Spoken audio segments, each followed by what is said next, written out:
Olwaleero waliwo amawulire genkuleetedde muganda wange gwe nabadde agoberera ebintu bya President Museveni ono n'engeri gy'abadde asojjamu abazungu. Nga sinaba kugenda maaso, tubaniriza ku YouTube channel yaffe The Buzz Yugi. Njagala okubabuuzaako mwabagenda maaso n'okugoberera n'okwongera okubakubiriza nti mwongere okusubscribinga ate n'okuyita bannammwe bonna inviting bajje basubscribinge ku YouTube channel yaffe The Buzz Yugi alisobola okubeera nga tubawa ebyokya wano munda mu ggwanga eryaffe erya Uganda ate ne bweru wa Uganda. Nze Everest Mukibi. President Museveni ebbanga lyonna abadde atabukira abazungu bano ng'agamba bayingirira nnyo ensonga ezitabakwatako kuyingirira ensonga z'ebyobufuzi ebya Uganda, kubanga abazungu babadde bavaayo bulijjo ne bambalira President Museveni ku ngeri gyatunuddemu obutunuzi ng'ebikolwa eby'okutyoboola eddembe ly'obuntu bigenda mu maaso n'okwegirisiza mu ggwanga lino ng'ekigotta entula.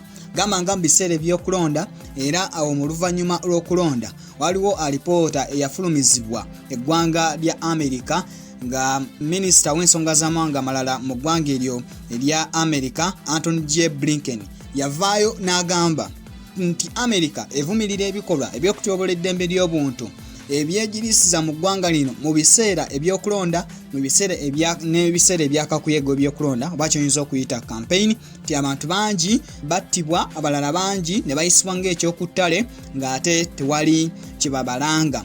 Kale awo nno n'agamba nti n'okulonda okwa bonna kwonna kwalimu vulugu n'emigozobano eminkudulu n'emifetebbe, okutwalira wamu tekwatambula bulungi. Ne basaba President ne gavumenti ya Uganda bafube okulaba nga bateekesa amateeka ag'eddembe ly'obuntu banansi balekerawo okuyisibwa ng'ekyokuttale.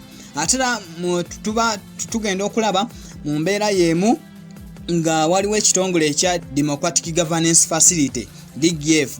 Kakati ekyo ekitongole President n'akiwera oluvannyuma lw'okulonda ng'agamba kimu ku bitongole ebyavujjirira ebikolwa eby'okwekalakaasa, kimu ku bitongole ebyavujjirira ekibiina ekya National Unity Platform ng'ate mateeka ga wano nti ekibiina ky'ebyobufuzi kyonna tekirina kuweebwa ssente okuva mu bitongole ebyebweru okusobola okutuukiriza ensonga ez'ebyobufuzi.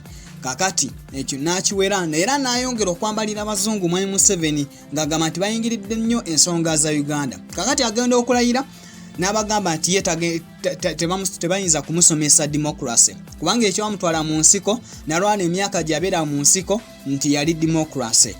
Era democracy alabise nti enfuga egoberera amateeka eteekeddwa mu nkola n'okusingira ddala ku mulembe gwa National Resistance Movement. Era n'agamba abazungu nti bamuveeko, tebayinza kumusomesa democracy, nti ye yateekeddwa n'okubasomesa democracy. N'abagaana okuyingirira ensonga z'amawanga aga Africa, nti era abazungu muziziko munene nnyo ku kulemesa Africa okutuuka ku nkulaakulana ey'omuggundu. Era ebyo President yabyogera n'omubaka wa America wano mu Uganda, omukyalo oyo Natalie Brown nga waali, era Natalie Brown kwolwo oba bakikola kagendere ng'omukadde akogga ne bamutuza kateba ka plastic mu kulayiza President ng'asimye n'abeerawo ku mukolo gw'okulayiza President wa Uganda.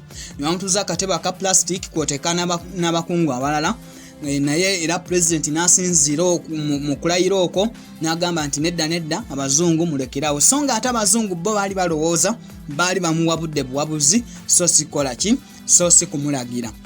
Naye ate neerabira nti waliwo enkola gye bayita foreign policy, ti buli ggwanga lirina engeri gye lyesigamamu ku ggwanga linnaalyo.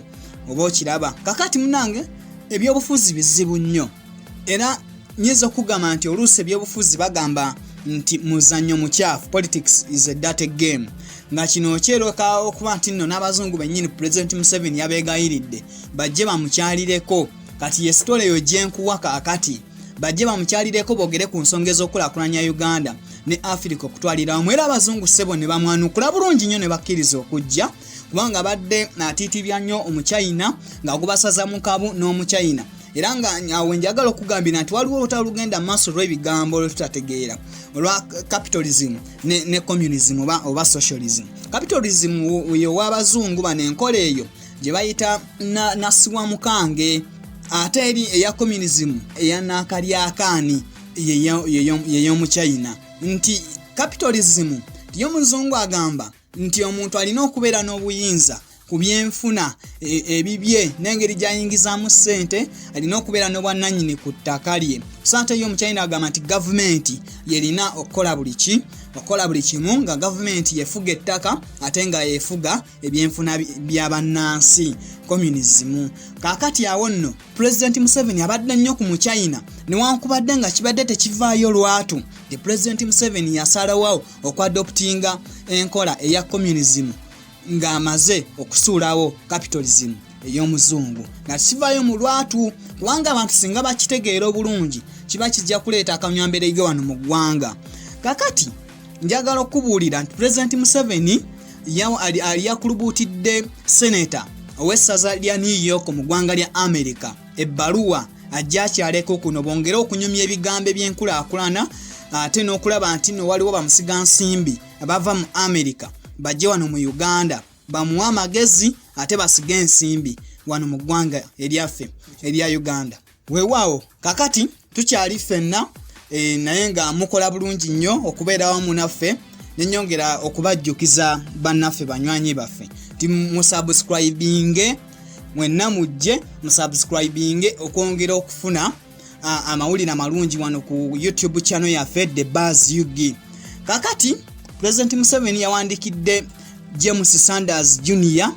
ye senator w'essaza lya New York, oba oyinza okumuyita omubaka w'essaza lya New York mu palamenti ya America enkulu gye bayita Senate. Jjukira America erina palamenti bbiri, erina gye bayita Congress, eyo ye palamenti ento, ne wabeera ne palamenti enkulu gye bayita Senate. Kati Senate yesalawo ebyenkomeredde by'obufuzi bya America. Ensonga yonna kasita Congress egisindika mu Senate negamba nti yes ebeera yes, tewali kisazibwamu. Baseneta bye basalawo ku nsonga ez'enkizo zonna ez'ebyobufuzi n'endala ezekuusa ku mateeka mu ggwanga lya America. Kati ono musajja ono James Sanders Jr. musajja wa buvunaanyizibwa nnyo, is a person of high profile. Nga President Museveni okutuuka okumwandikira ebbaluwa kitegeeza waliwo ensonga eyesimba lwaki ayise James Sanders Jr. kujja wano mu Uganda nga kyewunyisa nti America baneeno ate President Museveni babadde awalampa entakera. Naye omusajja ono abazungu bo bagezi nnyo era teyaganye. Ebbaluwa President Museveni yagiyisizza mu muwabuzi we akola ku nsonga ez'amawanga amalala, Ambassador Abe Walusimbi. Ambassador Abe Walusimbi n'agimutwalira bwenyi ku bwenyi ewa James Sanders Jr. James Sanders Jr. n'akakasa era n'amuddamu nti seo President Museveni nzikiriza okusabako ngenda kukyalira ku ggwanga erya Uganda naye nsaba kibeerewo mu November omwaka guno. Ensonga enkulu kwe kuteekawo enkolagana ey'omuggundu bamusigansimbi okuva mu America bongere okwettanira Uganda. Kakati Sanders n'ayongera okukakasa nti agenda kujja n'abakungu ab'enjawulo okuva mu gavumenti ya America.